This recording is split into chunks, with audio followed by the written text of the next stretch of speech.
Greetings, ghouls and Gentiles. I am Gravebat, and these are some of my favorite graveyards in point-and-click adventure games, in no specific order.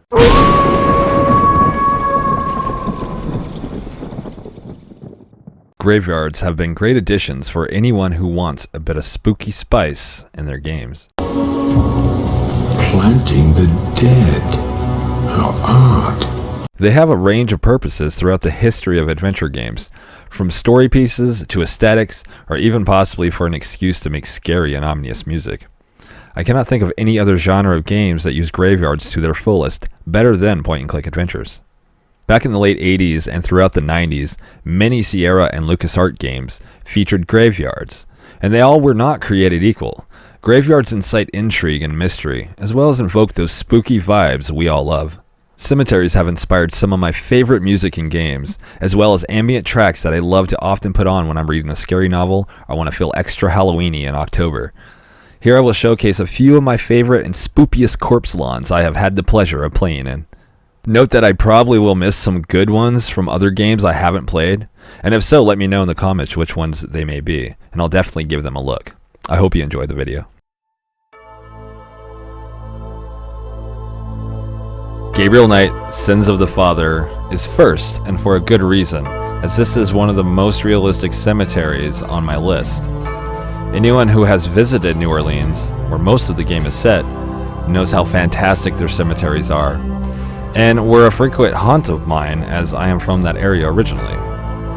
Visually, they nailed the aesthetic with this one, and I like how they incorporated the story in it. This game probably has one of the best soundtracks in the genre, and the graveyard music is some of my favorite. Some of these tracks are always included in my video game music playlists that I create. I highly recommend anyone to do a blind let's play of this, though it can be challenging, but that's why we're playing these games in the first place, right?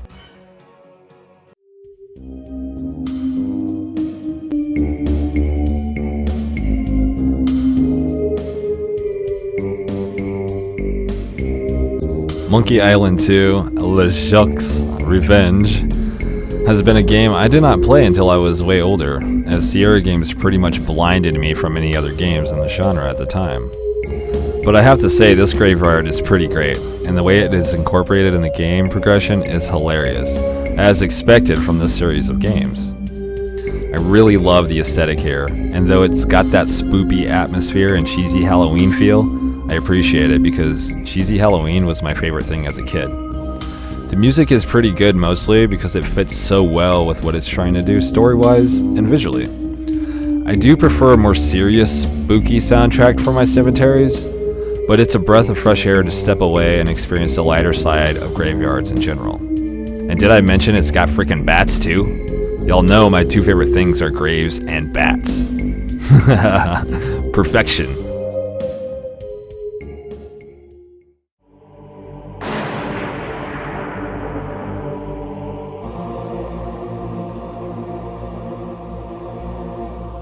Quest for Glory 4 was one of the first Sierra games I ever played with a cemetery in it, and it always gave me the best spooky feels.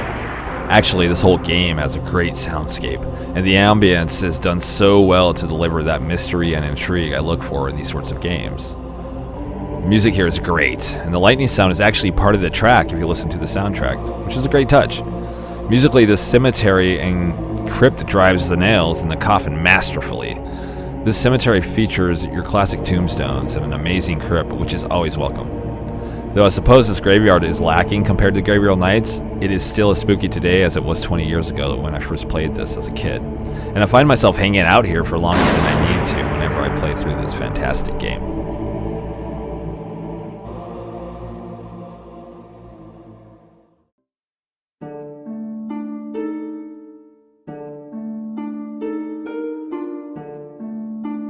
I may have been grasping at straws here for this one, but I must mention it because this game is so good.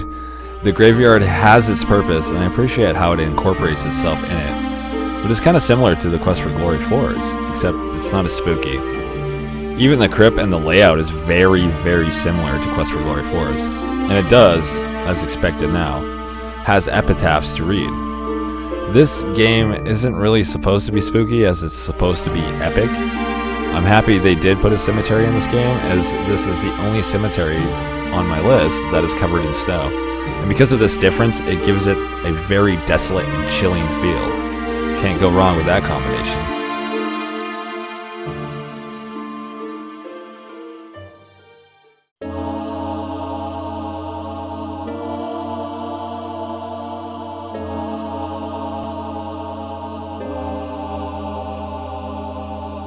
King's Quest VII gets a lot of hate, and I know exactly why every time I boot it up. But I do have to acknowledge the fact it has a whole level that is mostly a graveyard. The aesthetic reminds me of a Tim Burton / Disney hybrid, and really it's done pretty well. I do like the art in this part of the game, even though the whole game seems to be an ode to the facepalm. The music isn't too bad actually, and I have a few of the cemetery tracks on my video game master playlist. Not too much else to talk about though. The story is so silly it actually held the attention of my 5-year-old when I played it through recently with her on my lap. Not my favorite overall, but worth a mention since it does combine a lot of graveyard Halloween tropes that I do enjoy for the most part.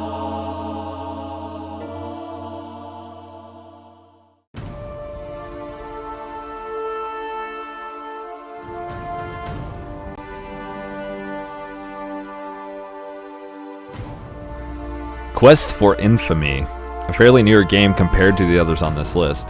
I could not pass up mentioning the graveyard in this. It's one of the larger ones in the genre, and the aesthetic and music is perfect. The game doesn't take itself too seriously, but I got those awesome spooky vibes from this cemetery, and I found myself hanging out here for longer than I should have, as with Quest for Glory 4. The story fits pretty well, and there is also a spooky church to explore within the perimeter, which is always welcome. The hidden danger within is creative and fitting. If you haven't played this game, I suggest you try it, for as it is funny as it is interesting. The main character is just so hilarious and lovable. It was one of my first completed Let's Plays on this channel, albeit the quality isn't up to the most standards because my equipment was crap at the time, but feel free to watch it, and when the sequel comes out, I'll try to be one of the first to Let's Play it.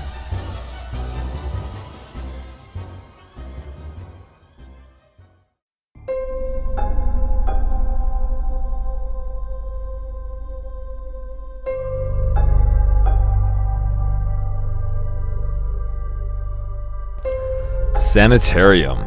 The last on my list is definitely not the least. Sanitarium is an overall spooky game and quite the head trip. Right off the bat, bats. The game thrusts you into a world of insanity and mystery, but it doesn't take long to stumble upon your first graveyard in this game, and it's overrun with deformed children straight from your worst nightmares. You end up digging up one of these graves to find the last kid in a twisted game of hide and seek. What I love about this cemetery is the cinematic you get when you first walk into it, and the background ambience is perfect. Again, the gravestones feature humorous epitaphs. In the next graveyard, as there is 3 in it, you wake up in a mortuary, and though the graveyard outside isn't as good as the first one, it's done well enough and I appreciated the whole level. The third cemetery is at the end of the game, but it's only a few graves since the area is like an amalgam of all the levels of the game. If you haven't played Sanitarium, I highly recommend a blind playthrough, or you could just watch my Let's Play of it on this channel. Watch it.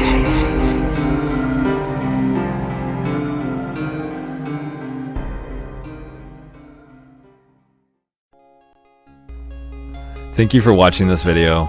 And I plan on doing more videos in this style, as there are many things I feel are worth mentioning and showcasing in some of these older games. This has been a different style of video for me, and I hope you have enjoyed it. I welcome all critique and honest opinions. Thanks again, and I hope you'll join me in the next video. Stay spooky, and farewell.